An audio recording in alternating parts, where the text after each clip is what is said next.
Hello everyone, welcome to the channel. ఈరోజు మనం చూడబోయే గేమ్ ఏంటంటే ఇది ఒక వరల్డ్ చెస్ ఛాంపియన్‌షిప్‌లో జరిగిన గేమ్ ఇది. అండ్ నా ప్రకారం ఇది one of the finest games. ఒక వరల్డ్ చెస్ ఛాంపియన్‌షిప్‌లో ఆడిన గేమ్స్‌లో one of the finest games. And me opinion ఎలా ఉందో ఖచ్చితంగా కామెంట్ చేయండి. ఈ గేమ్ అయితే చాలా బాగుంటది. ఈ గేమ్ బోరిస్ పాస్కీ ఇంకా టిగ్రాన్ పెట్రోషియన్ మధ్య ఆడారు. టిగ్రాన్ పెట్రోషియన్ వైట్ పీసెస్‌తో అండ్ బోరిస్ పాస్కీ బ్లాక్ పీసెస్‌తో. ఫస్ట్ నా ఫేవరెట్ ప్లేయర్ అయిన బోరిస్ పాస్కీ గురించి మాట్లాడుకుందాం. బోరిస్ పాస్కీ గురించి చెప్పాలంటే అతను చాలా అగ్రెసివ్ ప్లేయర్. పొజిషనల్‌గా కూడా ఆడగలడు. నిజం చెప్పాలంటే తను ఏ స్టైల్ అయినా ఆడగలడు. తనకు స్టైల్ లేదు. యూనివర్సల్‌గా ఎలాగైనా ఆడగలడు. మీరు ఎలాంటి పొజిషన్ ఇచ్చినా సరే ఆడగలడు. పీసెస్ మెన్యూర్ చేసుకొని నువ్వు బోరింగ్‌గా ఆడనంటే ఆడగలడు. అగ్రెసివ్‌గా ఆడి నీ కింగ్‌ని అపోనెంట్ కింగ్‌ని చెక్‌మేట్ చేయమంటే ఆడగలడు. ఎలాగైనా ఆడగలడు బోరిస్ పాస్కీ అయితే. టిగ్రాన్ పెట్రోషియన్ గురించి చెప్పాలంటే యూ నో అతను ఒక positional type of player and చాలా డిఫెన్సివ్ ప్లేయర్. చాలా ప్రొఫిలాక్టిక్ ప్లేయర్. ప్రొఫిలాక్టిక్ అంటే నీ ఒపోనెంట్ మూవ్స్ నుంచి అవి రాకముందే ఆపేయడం. ఒపోనెంట్ ప్లాన్స్‌ని. లైక్ ఒక ప్లాన్ ఉంటది చెస్‌లో ఏంటి, నేను ఈ4 ఆడి సి4 bishop to సి4 Audi night to ఎఫ్3 cancel చేసుకుంటా అని చెప్పి ఇది నా ప్లాన్ అనుకో. టిగ్రాన్ పెట్రోషియన్ ఇది చేయనీయకుండా ఆపేస్తాడు. యాహ్! ఇది ప్రొఫిలాక్సిస్ అంటారు. ఈ సింపుల్ ప్లాన్స్‌ని కూడా ఆపేస్తాడు కావాలంటే. అలాంటి ప్లేయర్. అండ్ టిగ్రాన్ ఇది మాత్రమే కాదు, అగ్రెసివ్‌గా కూడా ఆడగలడు. అండ్ ఈ గేమ్‌లో చూపిస్తాడు అదే. ఇంకా కొన్ని విషయాలు మాట్లాడుకుందాం ప్లేయర్స్ గురించి. బోరిస్ పాస్కీకి ఒక ట్రామాటిక్ చైల్డ్‌హుడ్ ఉంది. తనకి 5 ఇయర్స్ ఏజ్ ఉన్నప్పుడు 1937లో పుట్టారు. 1941 ఆ టైంకి ఏమొచ్చి మీకు తెలిసే ఉంటది. సెకండ్ వరల్డ్ వార్ బ్రోక్ అవుతుంది. అండ్ హిట్లర్ ఉన్నాడు కదా! Adolf Hitler. అతను స్పాస్కీ పుట్టిన చోటు లెనిన్‌గ్రాడ్ అని చెప్పేసి లెనిన్‌గ్రాడ్. ఆ చోటునేమొచ్చి ఆ సిటీ మొత్తాన్ని నాశనం చేద్దాం అనుకున్నాడు హిట్లర్. ఆ సిటీ మీద బాంబులేసెయడం, అక్కడ గన్స్‌తో అందరిని షూట్ చేసేయడం, అందరిని ఆకలితో సచ్చేలా చేయడం చేద్దామనుకున్నాడు. ఆ సిటీని నాశనం చేద్దామని అనుకోలేదు. ఆ సిటీని మ్యాప్ నుంచి తీసేద్దాం అనుకున్నాడు. ఆ సిటీని, అందులో ఉన్న పీపుల్‌ని. అండ్ అక్కడ ఏమంటారు వాటర్ ఉండదు, ఎలక్ట్రిసిటీ ఉండదు. అండ్ తినడానికి తిండి లేక చాలామంది ఏమొచ్చి అక్కడ కుక్కల్ని, పిల్లుల్ని వేటాడి తినేవాళ్ళు. కొంతమంది పేపర్ తినేవాళ్ళు. కొంతమంది లెదర్ షూస్ ఏమొచ్చి ఉడకబెట్టుకొని తినేవారు. అండ్ బోరిస్ పాస్కీకి కూడా ఇంకా చాలా భయంకరంగా ఉండేది. ఏం చేశారంటే ఈ లెనిన్‌గ్రాడ్‌లో ఇలా జరుగుతుందని తెలియగానే ఏమంటారు, ముందు జాగ్రత్తగా యంగర్ జనరేషన్‌ని కాపాడదాం అని చెప్పేసి సోవియట్ యూనియన్ ఉంది కదా! ఆ సోవియట్ గవర్నమెంట్ ఏం చేసిందంటే చిన్నపిల్లల్ని ఆహ్, యూ నో చిన్నపిల్లల్ని ఏంటంటే వాళ్ళని ఒక ట్రైన్‌లో ఎక్కించింది. ఒక ఎవాక్యుయేషన్ ట్రైన్ అని చెప్పేసి. ఆ లెనిన్‌గ్రాడ్ నుంచి వేరే పల్లెటూరు ఎక్కడికో తీసుకెళ్ళడానికి. ఆ ట్రైన్‌లో బోరిస్ పాస్కీ ఇంకా వాళ్ళ అన్నయ్య జార్జ్ కూడా ఎక్కాడు. ఆ ట్రైన్‌లో ఏంటంటే బోరిస్ పాస్కీ వాళ్ళ పేరెంట్స్‌కి దూరంగా ఉన్నాడు. ఎందుకంటే బోరిస్ వాళ్ళ నాన్నేమొచ్చి మిలిటరీలో పనిచేస్తున్నాడు.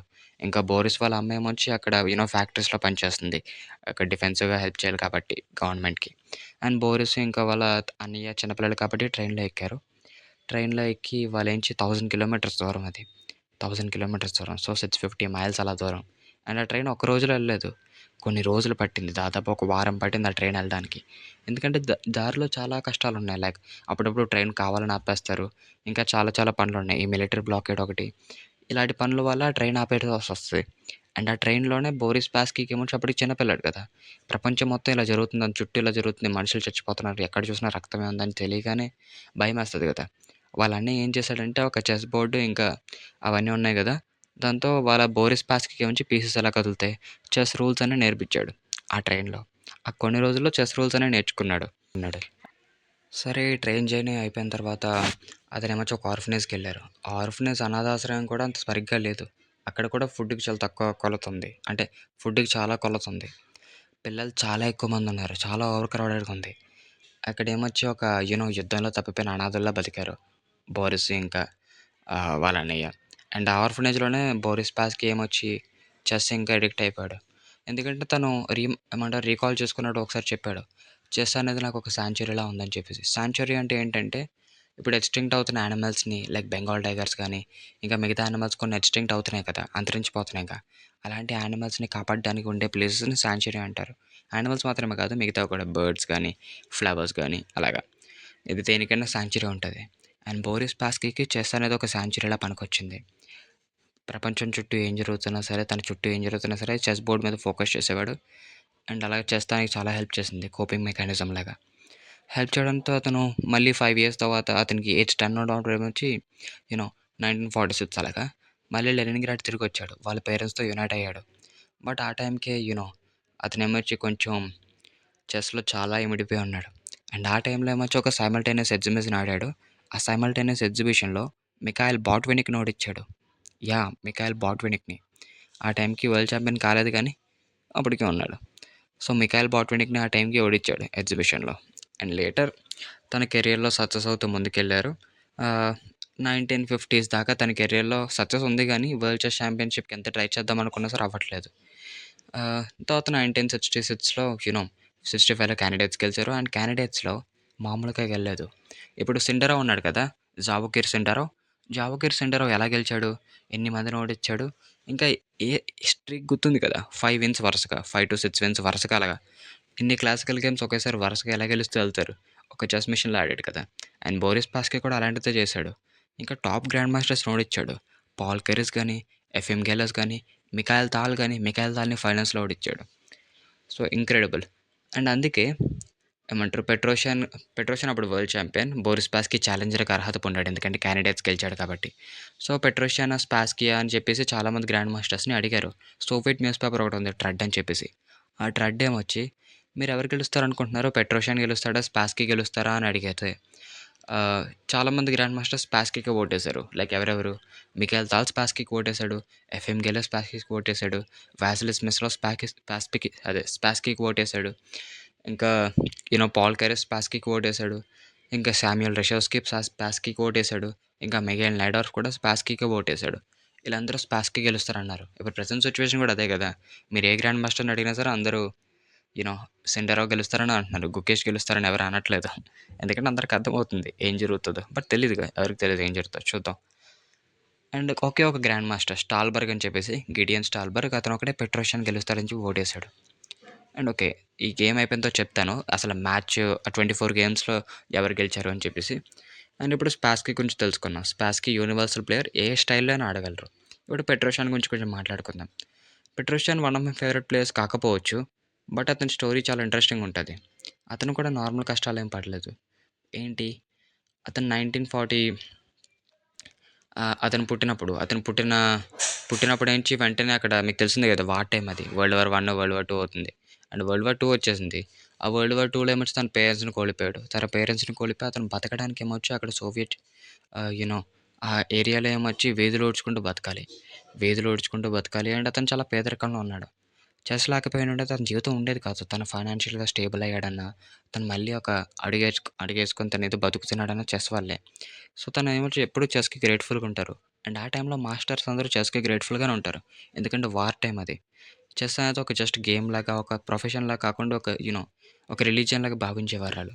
ఎందుకంటే వాళ్ళని కాపాడిందిది. అండ్ అదే పెట్రోషియన్ స్టోరీ కూడా అదే. పెట్రోషియన్ చాలా వరస్ట్ అయితే చూసాడు. ఆయన దీన్ని కూడా చూసాడు. ఏంటి? ఇప్పుడు ప్రపంచం మొత్తం తన డౌన్‌ఫాల్ కోరుకుంటుంది. అందరూ స్పాస్కీకి ఓటేస్తున్నారు. అందరూ ఏమిటంటే ఇప్పుడు పెట్రోషియన్ పొజిషనల్‌గా ఆడతాడు, బోరింగ్‌గా ఆడతాడు. స్పాస్కీ ఎలాగైనా ఆడగలడు. సో, స్పాస్కీ పెట్రోషియన్‌ని ఈజీగా ఓడించేస్తాడని చెప్పి అందరూ అనుకుంటున్నారు. బట్ పెట్రోషియన్ ఈ గేమ్‌లో తన క్లాస్ ఏంటో చూపిస్తాడు. హ్మ్. ఒక ఏమంటారు అలెక్సస్ సూటెన్ అని చెప్పేసి ఒక గ్రాండ్ మాస్టర్ అతనన్నారు.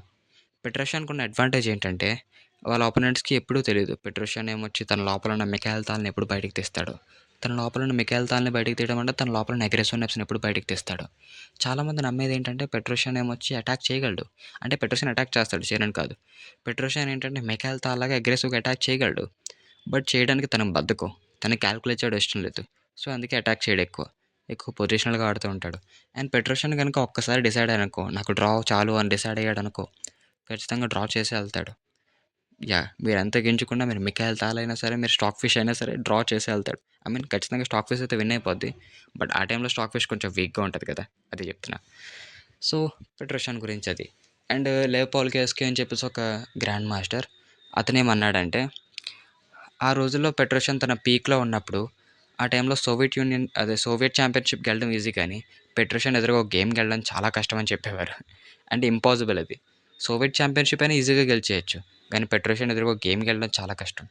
సో, అట్లాంటిది పెట్రోషియన్ క్లాస్ అనేది. అండ్ ఈ గేమ్ చాలా బావుంటది. ఒక పొజిషనల్ ప్లేయర్‌కి, ఇంకా ఒక స్పాస్కీ లాంటి ప్లేయర్‌కి. పొజిషనల్ ప్లేయర్ అంటే ఎలా చెప్పాలంటే మీకు పైథాన్ తెలిసే ఉంటది. పైథాన్ ఎలాగా తన ఆహారం ఏదైతే ఉందో ఒక చిన్న పక్షి గాని, జంతువు గాని మెల్లగా తన బాడీతో ఏమొచ్చి మెల్లగా పిసుకుతది.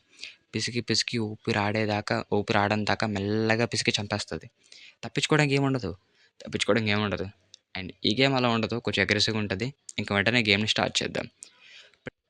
సో, పెట్రోషియన్ ఏమొచ్చి పొజిషన్‌లో నైట్ టు ఎఫ్3తో స్టార్ట్ చేస్తాడు. Ready opening.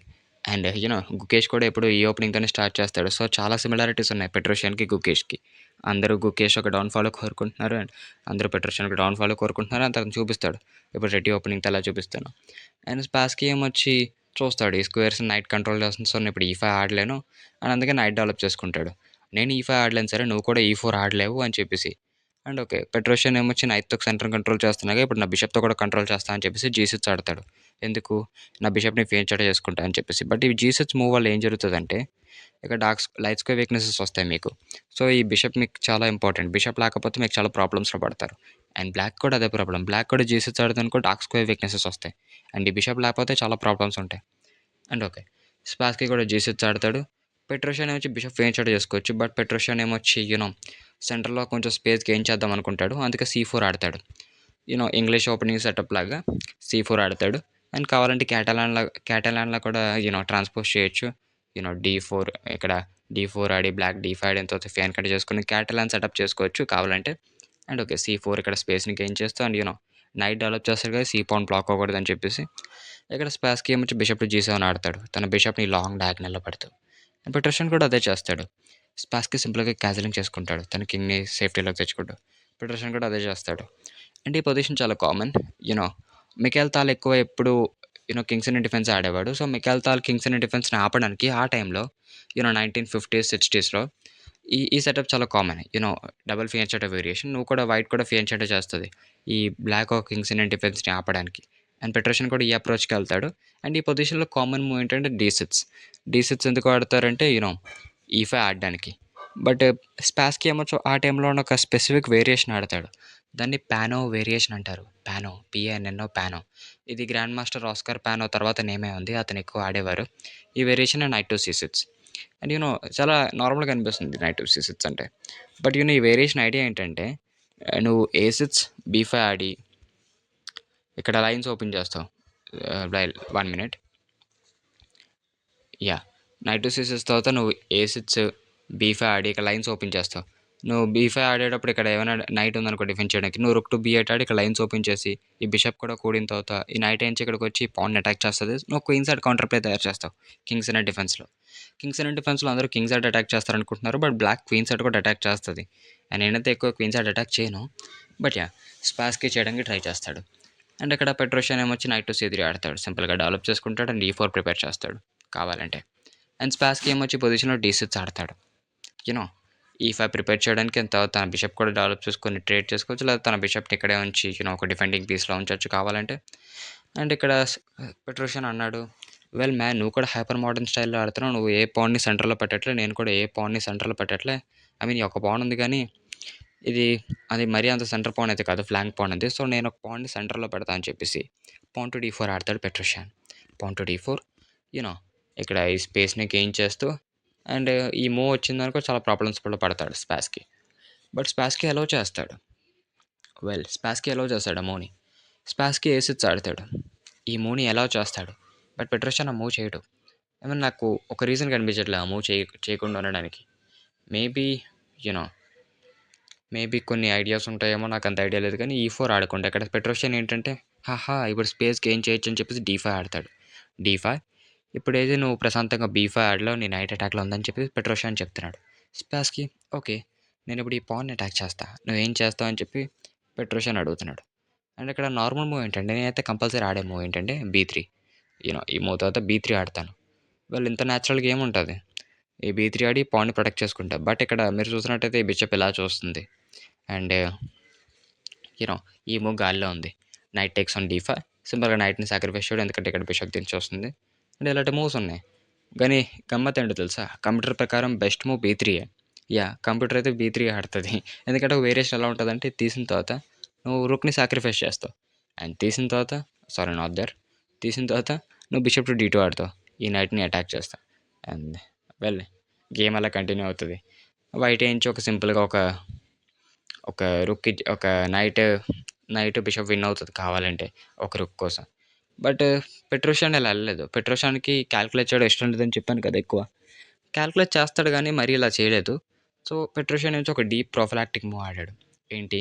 ఈ బిషప్ పవర్ కూడా పెంచుతది.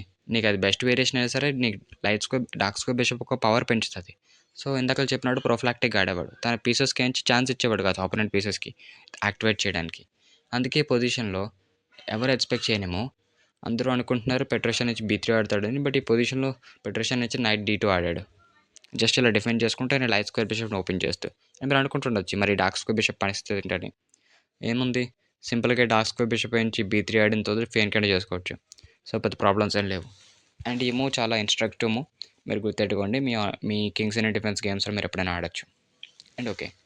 ఇక్కడ పెట్రోషియన్ ఏమొచ్చి ఏం థ్రెటన్ చేస్తున్నాడు? ఇప్పుడు బీ4 థ్రెటన్ చేస్తున్నాడు. ఎందుకు? ఈ నైట్ ట్రాప్ అయిపోద్ది. లైక్ ఏదో ఒక ర్యాండమ్ మూవ్ చేస్తే నేను ఇక్కడ బీ4 ఆడొచ్చు. ఈ నైట్ ట్రాప్ అయిపోయింది. నైట్‌కి ఎళ్ళడానికి ఏ స్క్వేర్ లేదు. సో, ఇప్పుడు బీ4ని ఆపాలి. అండ్ మామూలుగా కింగ్స్ ఇన్ డిఫెన్స్‌లో బీ4ని ఎలా ఆపుతారంటే ఏ5 ఆడతారు. ఎందుకంటే నైట్ ఇక్కడ ఉంటది. బట్ కొంచెం మిర్రరింగ్ అయినట్టు నైట్ ఇక్కడ వచ్చింది. సో, సి5 ఆడాలి. అందుకే స్పాస్‌కి సి5 ఆడతాడు. ఈ మూవ్‌ని ఆపడానికి. అండ్ పెట్రోషియన్‌కేంచి ఎన్ పర్సన్ గురించి తెలియకూడదు. ఐ మీన్ తెలిసినా కూడా చేయకూడదు. తెలిసే ఉంటది కానీ చేయకూడదు. చేస్తే సింపుల్‌గా స్పాస్‌కి ప్రాబ్లమ్స్ ఏం లేవు ఈ పొజిషన్‌లో. అందుకే ఈ డి5 తర్వాత సి5 తర్వాత పెట్రోషియన్ ఏమొచ్చి సింపుల్‌గా క్వీన్ టు సి2 ఆడాడు. డెవలప్ చేసుకుంటే దాని తర్వాత బిషప్‌ని ఫించడ్ చేసిన తర్వాత రూక్స్ కనెక్ట్ అయ్యి ఉంటాయి. ఈ 2 రూక్స్ కనెక్ట్ అయ్యి ఉంటే బ్యాక్ ర్యాంక్ ప్రాబ్లమ్స్ ఏమి ఉండవు. వచ్చే బ్యాక్ ర్యాంక్ ప్రాబ్లమ్స్. అండ్ ఇక్కడ పెట్రోషియన్ ఏమొచ్చి బి క్వీన్ టు సి2 ఆడగానే స్పాస్‌కి ఏమొచ్చి ఒక ఇంట్రెస్టింగ్ మూవ్ చేస్తాడు. అదే ఈ5. తన సెంటర్‌ని లాక్ చేస్తాడు. బట్ నేనైతే ఈ అప్రోచ్‌కి అయితే వెళ్ళను. నేనైతే నా ఫ్రెండ్స్‌కి ఎప్పుడు చెప్తూ ఉంటాను. నువ్వు గనుక సి5 ఆడాలంటే నువ్వు సెంటర్‌ని లాక్ చేయకు. కొన్ని కొన్ని తప్పని పరిస్థితుల్లో అయితే గాని నువ్వు సెంటర్‌ని ఇలా లాక్ చేయకు. ఈ5, సి5 2 ఆడి నువ్వైతే ఖచ్చితంగా ఈ6 ఆడు. లేదా నువ్వు ఈ5 ఆడావనుకో ముందే. ఇక్కడ ముందే ఈ5 ఆడావు నువ్వు ఖచ్చితంగా సి6 ఆడు. నువ్వు ఇలా పాన్స్ పెట్టడం వల్ల నీ బిషపే బ్లాక్ అవుతది. సో, నీకు నీకేంచి అటాక్ అంత ఉండదని చెప్పి నా కింగ్స్ ఇన్ డిఫెన్స్ ఆడే ఫ్రెండ్స్‌కైతే చెప్తాను నేను. కానీ ఇక్కడ పెట్రోషియన్ యూ నో ఆహ్, ఫార్మర్ వరల్డ్ ఛాంపియన్. ఈ గేమ్ అయ్యేసరికి వరల్డ్ ఛాంపియన్ కాదు. ఇంకా టైటిల్ కోసం ఛాలెంజ్ చేస్తున్నాడు. సో, పెట్రోషియన్ ఏమొచ్చి ఈ5 ఆడొచ్చు తప్పులేదు. అండ్ ఇక్కడ ఈ5 ఆడగానే స్పాస్‌కి ఏమొచ్చి ఈ5 ఆడొచ్చు. ఇక్కడ పెట్రోషియన్ ఏమొచ్చి ఈ5 ఆడగానే ఇక్కడ బీ3 ఆడాడు పెట్రోషియన్. ఎందుకు? ఇప్పుడు బిషప్‌ని ఫీచర్ చేసుకోవచ్చు. ఏ బాధ లేదు. ఈ బిషప్ ఏంచి లుక్‌ని చూడట్లేదు కాబట్టి సింపుల్‌గా ఫీచర్ చేసుకోవచ్చు. అండ్ నెక్స్ట్ ఈ ఎఫ్4 ఆడి బిషప్‌ని ఓపెన్ చేయొచ్చు కావాలంటే. సో, ప్లాన్స్ బాగానే ఉంది. అండ్ ఈ నైట్ కొంచెం సస్పిషియస్‌గా ఉంది. ఈ నైట్‌ని గమనించండి మొత్తం గేమ్‌లో.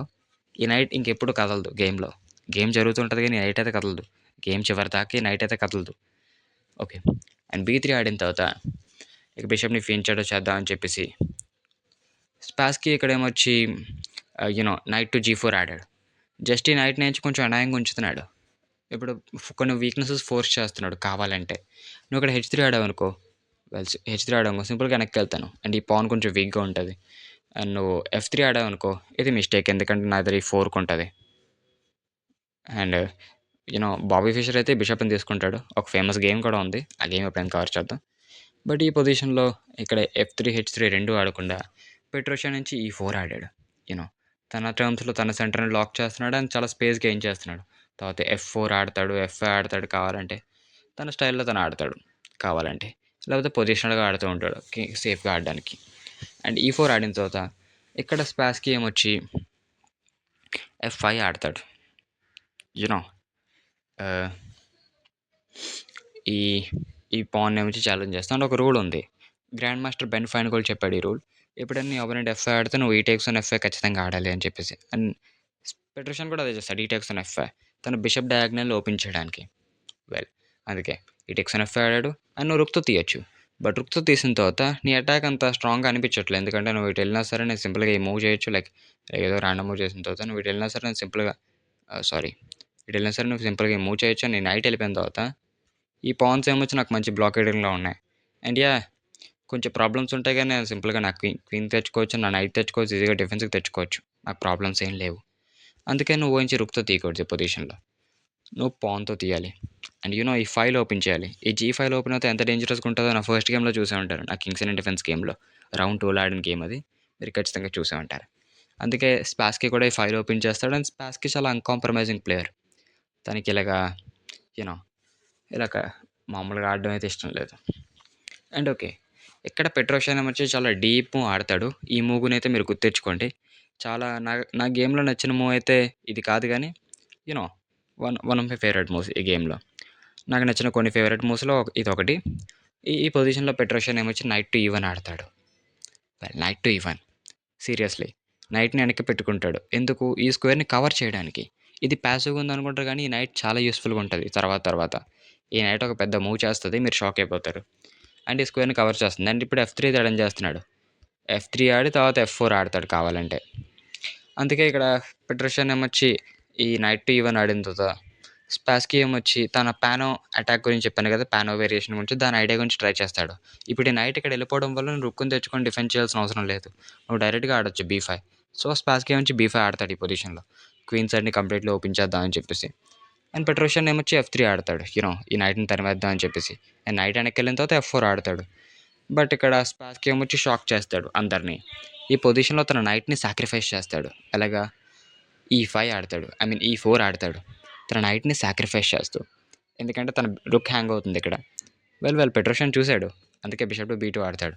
అండ్ ఇక్కడ ట్రేడ్ కంటే ముందుగా స్పాస్కీ ఏమొచ్చి ఒక ఇంటర్మీడియేట్ మూవ్ చేస్తాడు. ఏంటి? ఈ టేక్స్ ఆన్ ఎఫ్3 ఈ బిషప్‌ని అటాక్ చేస్తూ. అండ్ పెట్రోషియన్ రీక్యాప్చర్ చేస్తాడు. అండ్ స్పాస్కీ ఏమొచ్చి ఇక్కడ క్యాప్చర్ చేస్తాడు. పెట్రోషియన్ నుంచి రీక్యాప్చర్ చేస్తాడు. ఈ క్వీన్‌ని లాంగ్ డయాగ్నల్‌లో పెడుతూ అండ్ కింగ్‌కి చాలా ఊపిరి ఆడనీయకుండా చేస్తూ. అండ్ ఇక్కడ పెట్రోషియన్ వచ్చి నైట్ టు ఈ5 ఆడతాడు.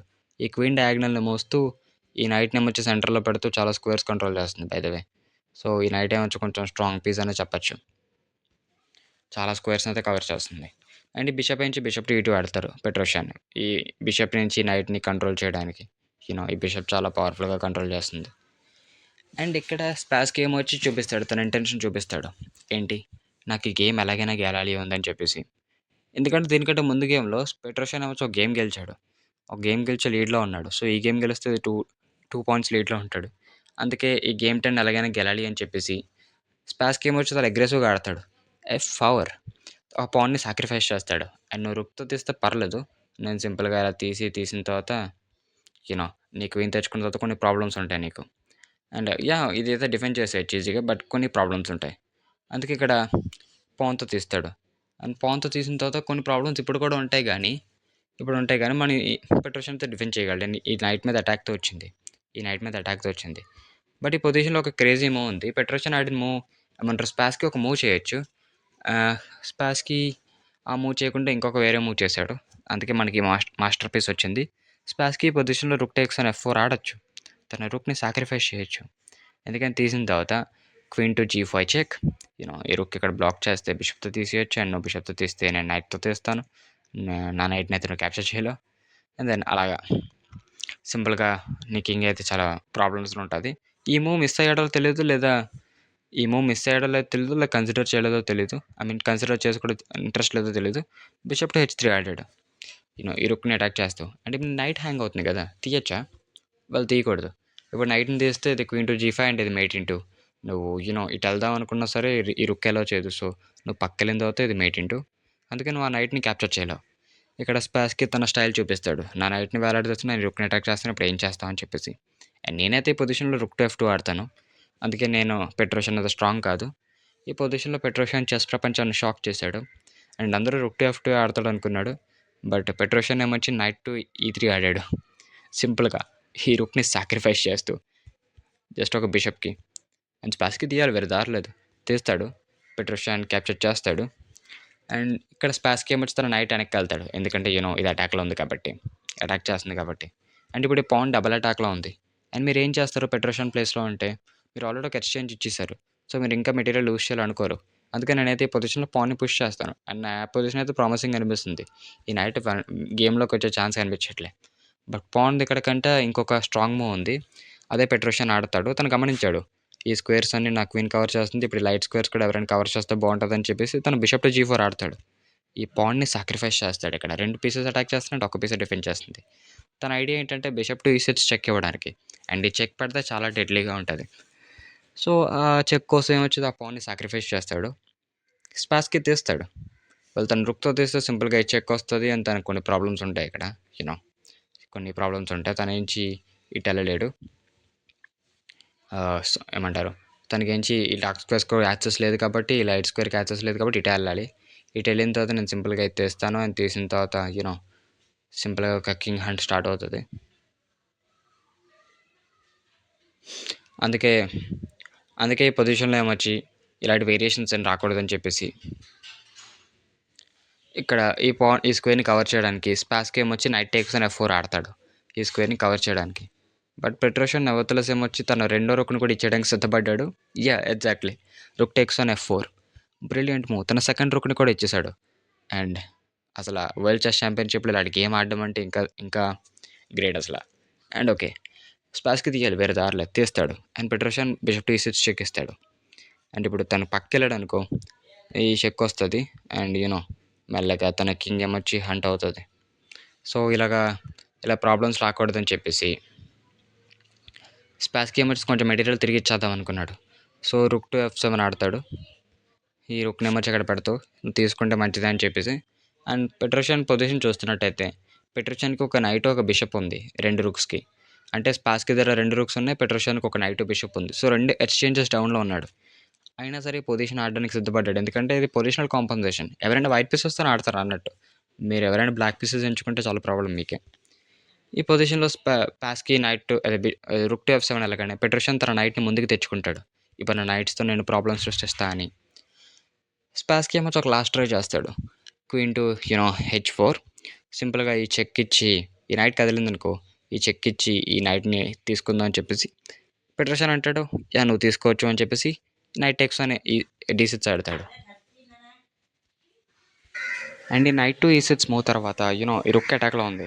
బట్ పెట్రోషన్ ఏమొచ్చి నైట్‌ని ఈ రుక్‌ని అటాక్ చేస్తున్నా సరే స్పాస్‌కి ఏమొచ్చి నైట్‌ని తీసుకుందాం అనుకుంటాడు. So queen to G5 check ఇస్తాడు. పెట్రోషన్ సింపుల్‌గా డిఫెండ్ చేద్దాం అనుకుంటాడు కానీ ఎందుకో కంప్యూటర్ అలౌ చేయట్లే. మేబీ ఇక్కడ రుక్ వాళ్ళనుకుంటా. అందుకే పెట్రోషన్ నుంచి పక్కకెళ్తాడు. ఈ నైట్‌ని ఇచ్చేస్తాడు. అండ్ స్పాస్‌కి నైట్‌ని ముట్టుకోకూడదు. ఎందుకంటే తనకు మొత్తం రుక్ పోతది. అందుకే తన రుక్‌ని డిఫెండ్ చేసుకుందాం అని చెప్పేసి తను వేరే రుక్‌ని తెస్తాడు.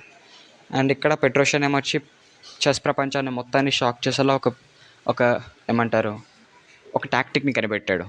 అండ్ ఈ మూవ్ ఎప్పుడు చూసినా సరే నేను వావ్ అనే అంటాను. అండ్ ఈ గేమ్ ఫస్ట్ టైం చూసినప్పుడు కూడా వావ్ అనే అన్నాను. ఈరోజు వీడియో రికార్డ్ చేస్తున్నప్పుడు కూడా వావ్ అనే అన్నాను. అండ్ ఇప్పుడు కూడా వావ్. ఫస్ట్ పెట్రోషన్ ఏమొచ్చి సింపుల్‌గా రుక్‌ని క్యాప్చర్ చేస్తాడు. మెటీరియల్ కొంచెం గేమ్ అవుతూ. స్పాస్‌కి రీక్యాప్చర్ చేస్తాడు. అండ్ ఇక్కడ స్పాస్‌కి మిస్ అయింది. అండ్ చెస్ బోర్డ్ ఒక జామెట్రీ. ఇక పొజిషన్‌లో చాలామంది ఖచ్చితంగా ఏ మూవ్ ఆడతారో నాకు బాగా తెలుసు.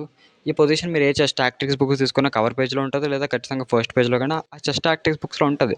మీ పజిల్ బుక్స్ తీసుకున్న మీ క్లబ్ నుంచి ఖచ్చితంగా ఈ పొజిషన్ ఉంటది. ఇలాంటి సిమిలర్ కైండ్ ఆఫ్ పొజిషన్. ఈ పొజిషన్‌లో పెట్రోషన్ ఏం చేశాడో గెస్ చేయండి. First of all 5 seconds time తీసుకొని గెస్ చేయండి. చాలా ఇన్‌స్ట్రక్టివ్‌గా ఉంటది.